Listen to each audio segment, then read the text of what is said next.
BPFৰ নিজৰ আগৰ স্থিতি নাই।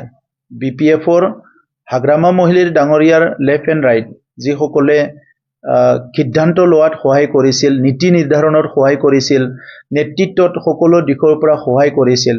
খাম্ফা বৰগোহাঞি ডাঙৰীয়া আগৰ ডেপুটি চিফ আছিলে, তেখেতৰ লগত এতিয়া নাই। BLT সময়ৰ পৰাই তেখেতক সকলো দিশৰ পৰা সহায় কৰি অহা প্ৰাক্তন মন্ত্ৰী চন্দন ব্ৰহ্ম ডাঙৰীয়া তেখেতৰ লগত নাই। তেনেকা বহুত নেতা আৰু তেখেতৰ লগত নাই। গতিকে আজিৰ সময়ত হাগ্ৰামা মহিলাৰী ডাঙৰীয়াই ২৭টা চিট ২৫টা চিট কোৱাটোতো বাদ দিয়ক, তেখেতে নিজৰ চিটটো জিকিব পাৰিব না নাই এইটোতো সন্দেহ আছে। কাৰণ তেখেতৰ সমষ্টিৰ পৰাও বহুত হাজাৰৰ সংখ্যক মানে যিটো ৰাইজ আছে আমাৰ দলত যোগদান কৰিছে, তেখেতৰ দলৰ মানুহ আহি যোগদান কৰিছে। গতিকে তেখেতৰ স্থিতি নাই।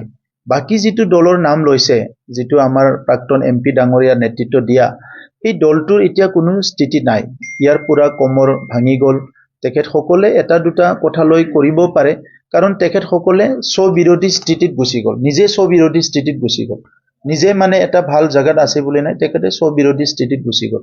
চ' সেইকাৰণে আজিৰ সময়ত ৰাইজে বুজি নোপোৱা নহয়, চব কথা বুজি পায়। আৰু কোনে কি কাম কৰিব পাৰে, কাৰ মিছন আছে, কাৰ ভিজন আছে, কাৰ চিন্তাধাৰা আছে, কোনে অলপ দূৰদৰ্শী চিন্তা কৰিব পাৰে, জাতি জনগোষ্ঠীৰ সমন্বয় নিৰাপত্তাৰ কথা কোনে ভাবিব পাৰে, এইখিনি কথা আজি বিটিআৰ অঞ্চলৰ ৰাইজেও বিভিন্ন জাতি জনগোষ্ঠী সকলো শ্ৰেণীৰ মানুহে বুজি পায়।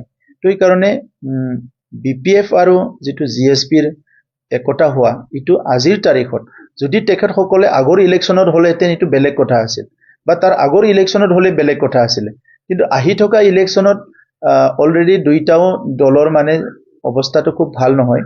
তো সেইকাৰণে এই এলায়েন্স বা এই আণ্ডাৰষ্টেণ্ডিঙে আমাক কোনো ধৰণৰ ক্ষতি নকৰে।